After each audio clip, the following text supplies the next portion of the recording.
Well, as we start traveling, of course, to celebrate the holiday, tonight could actually be pretty deadly on the roads as well. Tonight is known as Blackout Wednesday, the day before Thanksgiving, when people are catching up with friends and family, and there is even more binge drinking. Yeah, and as our chief political reporter Susan Raff is telling us right now, she found out that some people are hopefully making some decisions here that can save lives. Susan? Hopefully. You know, it's a very fun holiday, but it can be very dangerous. There are more people on the roads and more people are drinking.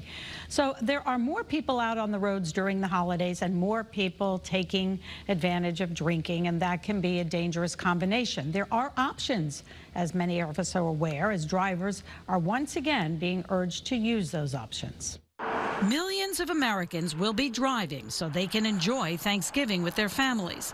The night before Thanksgiving, many will be celebrating. What we see is a lot of people like to go out and enjoy themselves and see people that they haven't seen in a while. Unfortunately, sometimes that leads to driving under the influence. State police will also be out on the roads this holiday, looking for impaired and distracted drivers. Over the past 4 Thanksgiving holiday seasons, there have been 79 crashes in Connecticut, resulting in 72 injuries and 8 deaths. Nationally, the numbers are much higher, more than 800 drunk driving crashes. Uber, which provides rides, says it's committed to working with road safety advocates.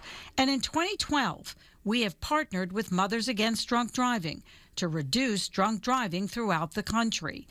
If drivers have options like Uber and Lyft and can designate a driver, why are so many drinking and driving? They forget that there's ride shares available. They forget to designate a sober driver. Maybe they're planning to only go out for a little while and they get caught up catching up with people that they haven't seen. Skip Church understands the consequences. His teenage son Dustin was killed by a drunk driver. He's advocated for tougher penalties, especially for those with high blood alcohol levels, and for alcohol detection devices in all new cars, which prevents those intoxicated from being able to drive their cars. Frankly, it's a cultural thing that if you grow up and you see it and then you do it when you're an adult, and so it just continues until something happens. And when you lose somebody, as we did, losing a child, every Thanksgiving you're reminded of that.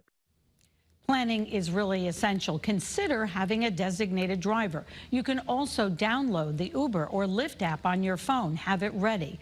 And you can also limit how much you drink. So Stephanie and Mark, let's hope people make good decisions this holiday season.